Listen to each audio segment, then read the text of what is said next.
பிரவீன் சக்கரவர்த்தியின் இந்த கருத்திற்கு கண்டனம் தெரிவித்துள்ளார்கள் என்று கூறிவிட்டு, தொடர்ந்து கூட்டணிக்கு மட்டுமல்ல காங்கிரஸ் இயக்கத்துக்கும் ஒரு தர்ம சங்கடத்தை உருவாக்கும் இதுபோன்ற கருத்துக்களை பிரவீன் சக்கரவர்த்தி அவர்கள் தொடர்ந்து செய்து கொண்டிருக்கின்றார். இதற்கு காங்கிரஸ் இயக்க தலைமை முற்றுப்புள்ளி வைக்க வேண்டும் என்று கூறினேன்.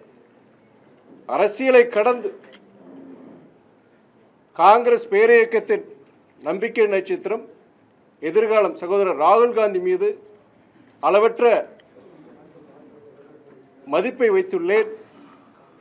ஒரு அரசியலை கடந்து எனக்கும் அவருக்கும் ஒரு நட்புணர்வு உண்டு.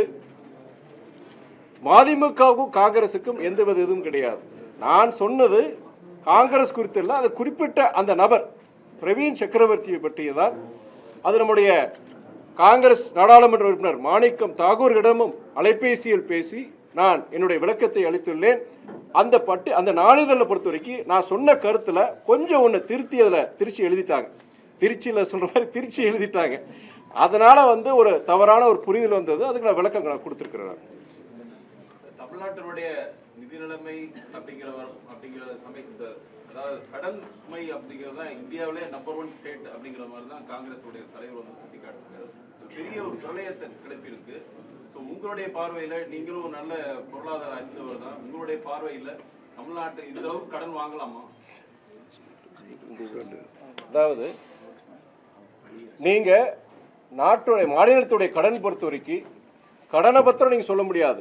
அதாவது மாநில கடன் மாநிலத்துடைய மொத்த உள்நாட்டு உற்பத்தி, டெப்ட் டு ஸ்டேட் ஜிடிபி ரேஷியோ, அதை தான் நீங்கள் வச்சு நீங்கள் கம்பேர் பண்ணுமே தவிர கடன் மாநிலத்தில் உள்ள கடன் 2020க்கு முன்னாடி இவ்வளோ இருந்தது, 10 வருஷத்துக்கு முன்னாடி இருந்தது, இப்போ இவ்வளோ ஜாஸ்தியாக இருக்குன்னு சொல்கிறது ஒரு தவறான ஒரு எக்கனாமிஸ்ட், பொருளாதாரம் தெரிஞ்சவங்க எல்லாருக்கும் அது தெரியும். உங்களுக்கு இன்னைக்கு வாங்கின மாநில கடன் பொறுத்த வரைக்கும், தமிழ்நாடு அரசு வாங்கின மாநில கடன் பொறுத்த வரைக்கும் நார்ம்ஸ் விதின் நார்ம்ஸ் ஆனால் கண்டிப்பாக விதின் நார்ம்ஸ் தான். நீங்கள் இன்ஃபேக்ட் இன்னொன்று நான் சொல்ல, நான் கடந்த அதிமுக ஆட்சியில் 2021க்கு முன்னாடி கிட்டத்தட்ட 27 விழுக்காடு, இன்னைக்கு கிட்டத்தட்ட 26 விழுக்காடுக்குள்ளே தான் வந்திருக்கு.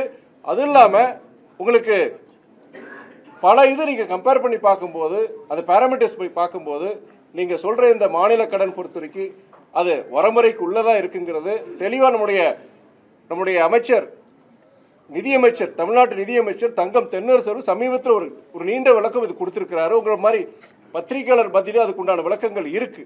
ஆனால் இது பொறுத்த வரைக்கும்னா அந்த நபருடைய கருத்து பொறுத்த வரைக்கும் ஒரு குழப்பத்தை உருவாக்கக்கூடிய ஒரு கருத்தை தான் நம்ம பார்க்க வேண்டியது.